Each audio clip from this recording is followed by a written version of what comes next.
the people that still watch CBS, they want to believe, Clay, that it's the gold standard. And so this allows them, if they believe CBS up to this point, to say, well, look, they've got an independent forensic analyst now. So because they're so honest. That's why they're so honest. And I know that's silly to us, but if you were a true believer in the journalistic integrity of an organization like CBS, it gives you at least a plausible deniability of the stupidity of pretending the laptop wasn't real, right? You're not dumb. You just needed to wait for the independent forensic analysis.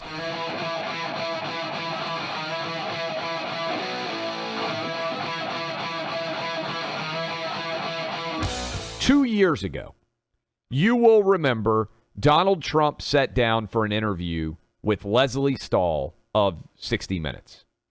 And during the course of that interview, Trump asked her why 60 Minutes and CBS were not actually covering the Hunter Biden and Joe Biden laptop scandal. And Leslie Stahl said, oh, well, we can't verify it. And maybe at some point we will play that audio for those of you, again, who cannot remember that moment.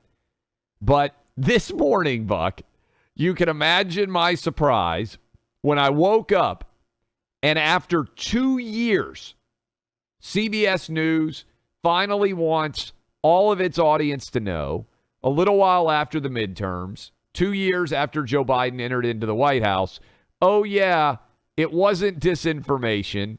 It wasn't a Russian plot. The Hunter Biden laptop, it's real. Just listen to this audio, and then I've got so many thoughts about this, Buck, and I know you do too. For those of you who did not hear it, and I certainly understand if you weren't watching CBS this morning, it's important that they are just now telling their audience, oh yeah, this laptop, it's real. And as Republicans take control of the House, Hunter Biden, the president's son, will be a target for investigations. And that means data from a laptop reported to belong to Biden could be crucial to the investigatory process. CBS News has obtained its data not through a third party or political operative, but directly from the source who told us they provided it to the FBI under subpoena. And we commissioned an independent forensic review to determine its authenticity. Senior investigative correspondent Catherine Harris joins us now with what we found. Catherine, I'm very interested. Good morning.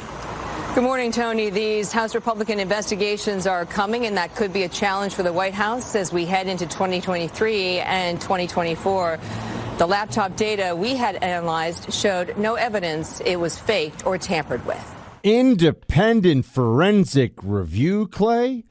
Well, that's just the gold standard right there. I mean, after 2 years of every person with even the most basic brain power available to them understanding that this is real, I'm so glad they brought in some random guy or gal or whomever to tell us what we already know.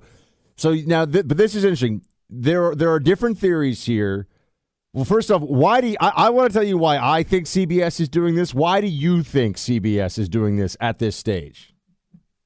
I think because, and I am fascinated by this story on so many levels, in terms of the timing and why they're doing it 2 years later.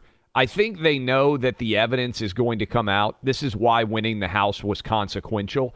I think they know that when the investigation starts inside the House of Representatives surrounding the laptop, that the evidence is going to be so overwhelming that it's going to be virtually impossible to argue that the Hunter Biden laptop isn't real. And so I think they're getting ahead of the investigation and the fact that they're going to have to cover it so they can say, well, we're not following what the House of Representatives investigation is telling us. We did our own independent verification, and we told you it was real. Right. So I think I would largely just co-sign to that. I was wondering if you were going to say, which is why I pushed it to you there. Well, the next step is I also believe this. Yeah, that they're going to indict Hunter Biden, and so this is a process where the media has to start to get the. So is that where you? Because I still think that's won't. The next step, because I think that's what they're going to say publicly. But I think the next step is they are going to indict Hunter Biden, and on top of that, Buck, I know I said that I believe that I co-signed on to your argument that Hunter Biden's going to be the nominee in 2024. I also think, though, that there is a certain amount of, the proverbial long knives coming out for Biden. And I wonder how much this lack of protection for him may be geared towards him not being able to run. Right. So there's a whole other... So that's a big step. So there's a big... Okay, I still think they're not going to charge him, or if they do charge Hunter Biden, it will be essentially a way to let him out, let him off super easy. Basically, and this goes back to our longstanding bet now. You got a month, Clay. Whether or not he will face... If he doesn't face prison, they're letting him off with... It's a joke. It's a slap on the wrist, given what he did. Just the scale of the tax fraud implications here. If you don't declare it to everyone out in our audience, they already know this. First of all, if you're making millions of dollars, congratulations, but not if you're getting it from Chinese-backed Communist Party payoffs for your dad. But if you make millions of dollars and you don't declare it, you're going to go to prison, right? When they find that you haven't declared the million, you're not going to get a hey, don't do that again. So that's one part of it. I think for CBS, and maybe this is a more minor component of this, but they need the people that still watch CBS News. Funnily enough, I was an intern there when I was 18 years old and had no interest in media at the time, but I just kind of happened to find myself in the CBS Evening Newsroom. The people that still watch CBS, they want to believe, Clay, that it's the gold standard. And so this allows them, if they believe CBS up to this point, to say, well, look, they've got an independent forensic analyst now. So because they're so honest. That's why they're so honest. And I know that's silly to us, but if you were a true believer in the journalistic integrity of an organization like CBS, it gives you at least a plausible deniability of the stupidity of pretending the laptop wasn't real, right? You're not dumb. You just needed to wait for the independent forensic analysis. On your Biden point, though, I don't know why you think I don't know why you think that there's some anti-Biden sense growing in the Democrat Party. I want you to expand on this for me and everybody a little bit, because you see the poll over the weekend? 71% of Democrats believe that Joe Biden would be reelected. Now, they may not want him to be the guy, but if almost 3/4 of them think he wins, there's no way he's not running. I mean, they'll wheel him out, and they don't care what's going on. I mean, they'll put aviators on him all day, 24/7. They don't care. Well, here's my analogy, and I do think it's a good one. Trump and Biden are right now two heavyweight fighters in the 12th round of their fight, and the only reason both of them are not on the mat is because the other one is there, and they're kind of holding each other up. Anybody who's watched boxing, especially heavyweight boxing, when the big men basically punch themselves out and they're done and it's late in the fight, they oftentimes just end up grappling with each other and kind of leaning on one another. That's where I think Biden and Trump are right now. And increasingly, the only reason to run Joe Biden is because Democrats believe that Donald Trump will be the nominee for Republicans. And they think, and they may well be right, that they can wheel out Biden and he will beat Trump. I'm starting to think that Democrats are becoming aware that Trump is not a set-in-stone candidate for Republicans. They had the big event in, I believe, Las Vegas over the weekend with all the different contenders that were out there speaking to, I think it was the Jewish Coalition, and that's not the official name, but it was a powerful Republican Jewish organization that was having its event, and everybody showed up there to speak. I think Trump is going to face a bevy of challengers. And I think Democrats are having second thoughts because, just play this out. Imagine that, say, Ron DeSantis is the Republican nominee and he's going against Joe Biden. I think Ron DeSantis would obliterate Joe Biden.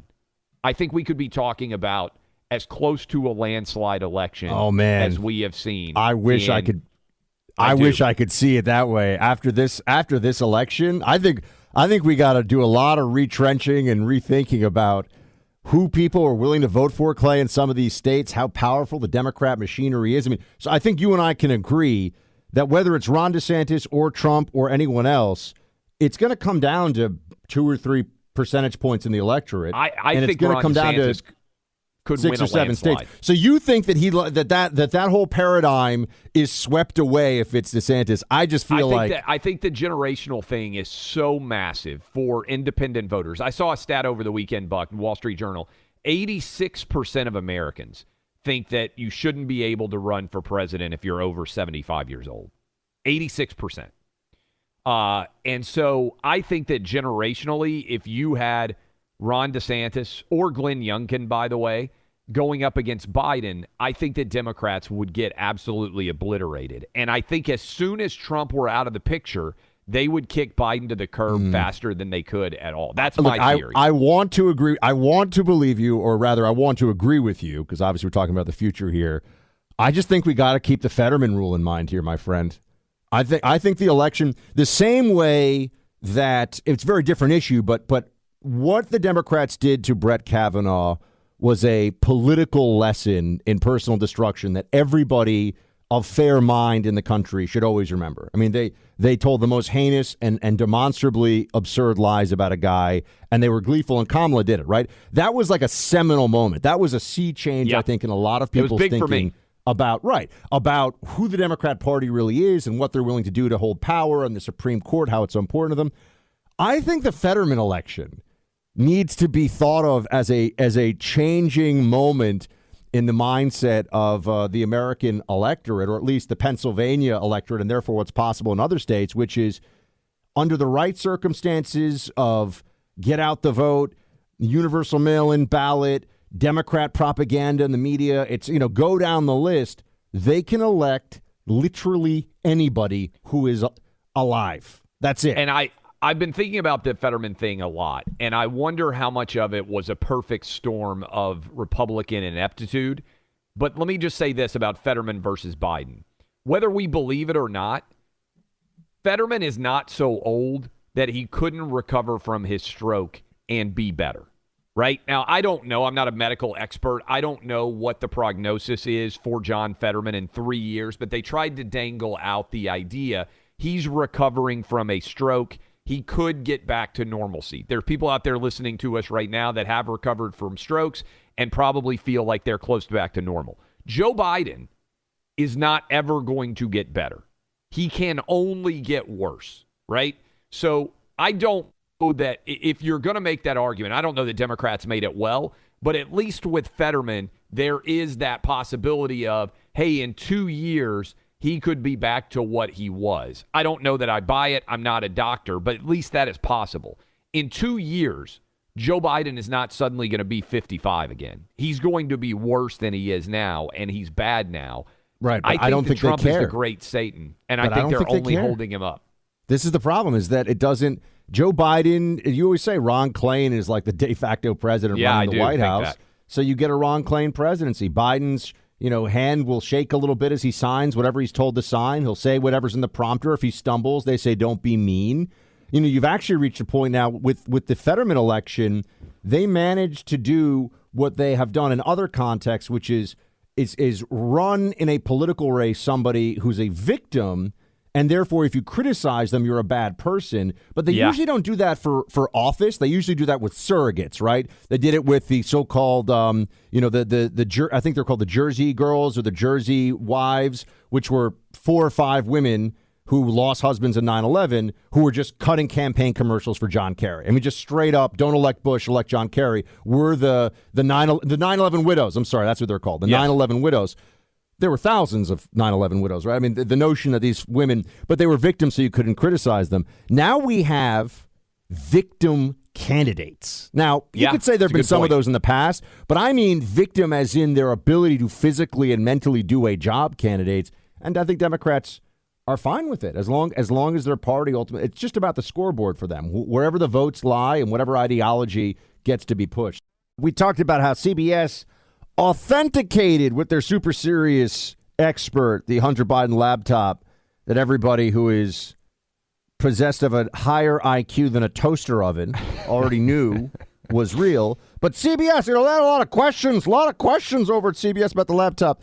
And let's recall that in the most condescending, we are the serious journalists here, sir, tone possible, Leslie Stahl of CBS sat down with then President Trump talking to him about this, and she basically wanted him to know, sir, sorry, you can't have that silly Hunter Biden laptop being real, not on my watch, not allowed. Here's what she said. It's the biggest scandal out there, Leslie. And you think it's the biggest issue to campaign on? I think it's one of the biggest scandals I've ever seen, and you don't cover it. You want to talk about? Well, because it can't be verified. You want to talk I'm about telling insignificant things? I'm telling you. Of course it can be verified. Excuse me, we they found the cannot laptop. Leslie, It can't be Leslie, verified. what can't be verified? The laptop. Why do you say that? Because even the it's family verified. hasn't, the family on the laptop, he's gone into hiding.